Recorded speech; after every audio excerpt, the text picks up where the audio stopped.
Bismillahirrahmanirrahim. Assalamualaikum warahmatullahi wabarakatuh. Perkenalkan nama saya Muhammad Iqbal, NIM 1901630004, jurusan S1 Teknik Informatika Universitas Diponegoro Semarang. Di sini saya akan menjelaskan mengenai klasifikasi kelulusan mahasiswa menggunakan algoritma learning vector quantization. Ini merupakan ujian akhir semester mata kuliah jaringan saraf tiruan.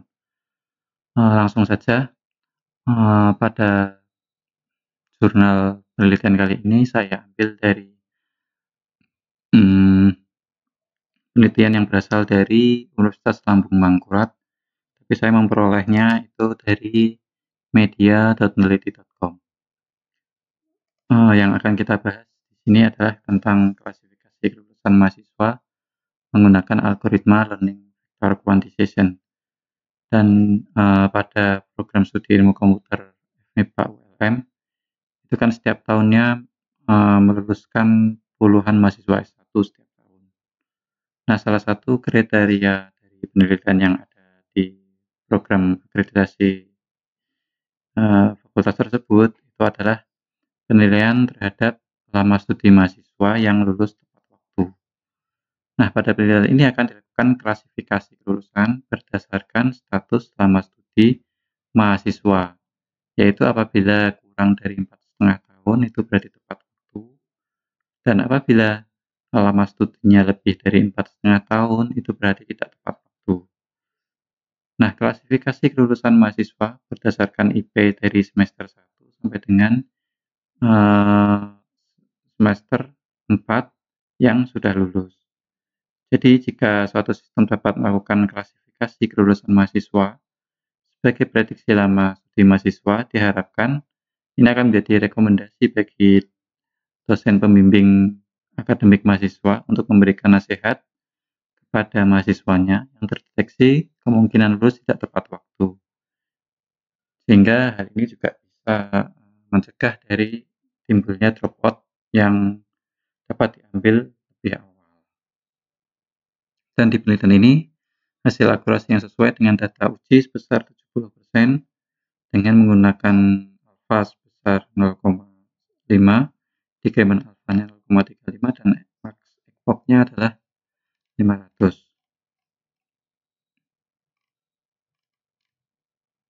Nah, seperti kita ketahui, jaringan saraf tiruan terawasi atau supervised seperti learning vector quantization ini itu merupakan suatu metode klasifikasi pola yang masing-masing unit output mewakili kategori atau kelompok tertentu. Pemrosesan yang terjadi pada setiap neuron adalah mencari jarak terdekat antara satu vektor masukan ke bobot yang bersangkutan. Penerapan metode LVQ itu digunakan dalam mencari bobot yang sesuai untuk mengelompokkan vektor-vektor input ke dalam kelas-kelas yang telah diinisialisasikan pada saat pembentukan jaringan LVQ tersebut. Nah,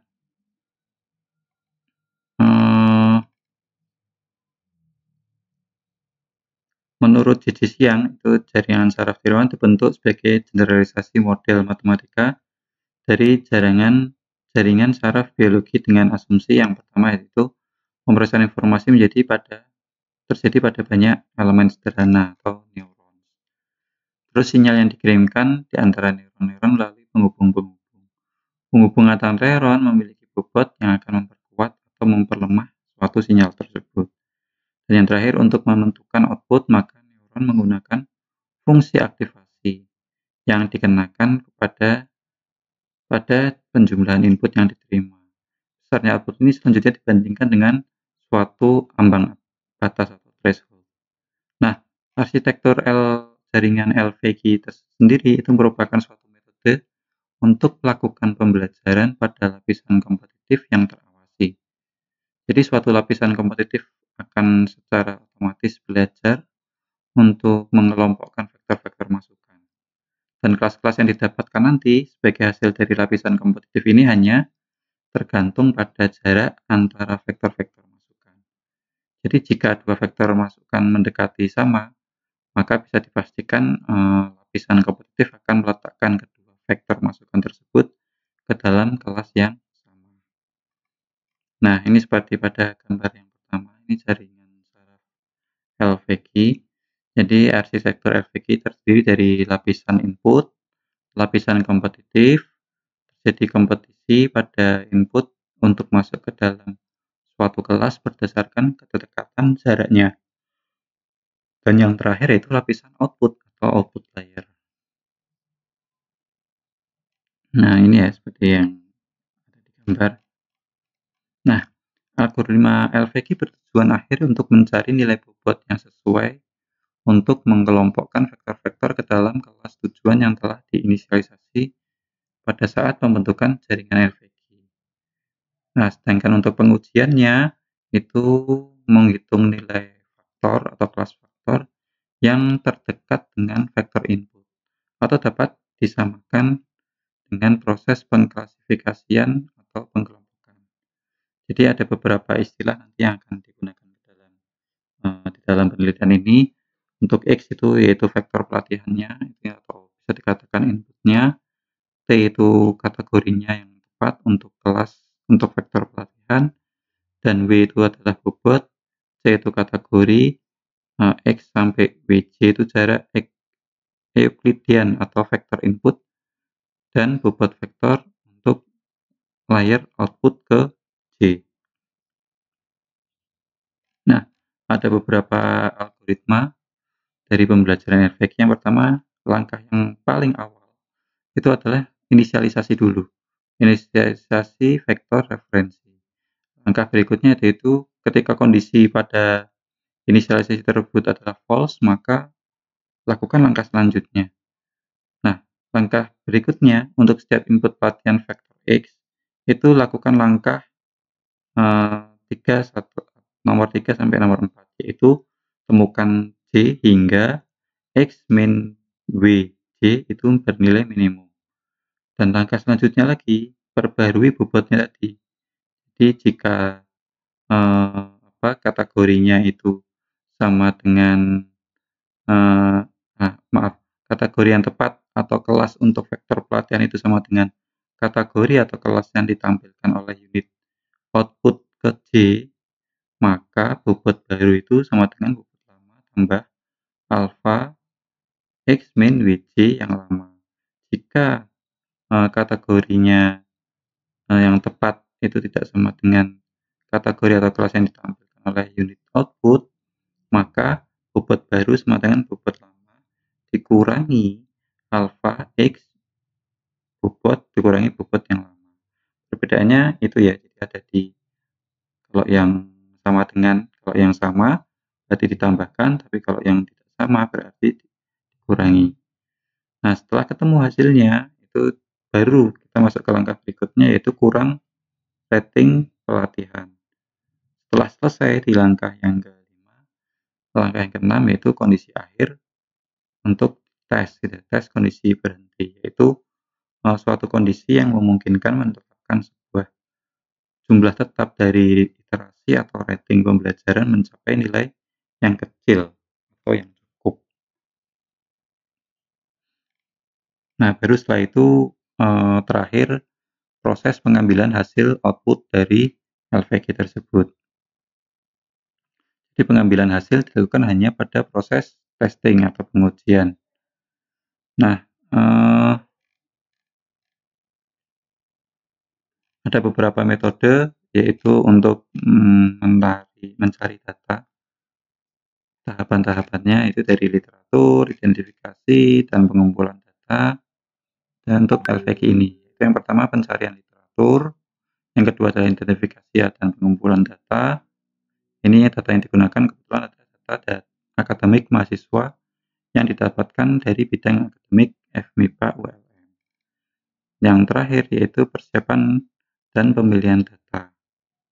Jadi data yang digunakan ini adalah berupa IP semester 1 hingga semester 4 mahasiswa angkatan 2006 sampai dengan 2012 yang memiliki nilai mata kuliah transkripsi seperti pada sudah dijabarkan sebelum ini. Ini merupakan tabel selama studi mahasiswa berdasarkan IP setiap semesternya. Ini ya. Ini tabel lama studi alumni nanti dan kategorinya. Setelah itu kita implementasikan LVG-nya. Ini bagannya atau flowchart-nya, alur dari proses pembelajaran pada metode LVG. Dan ini merupakan algoritma proses pengujiannya. Nah,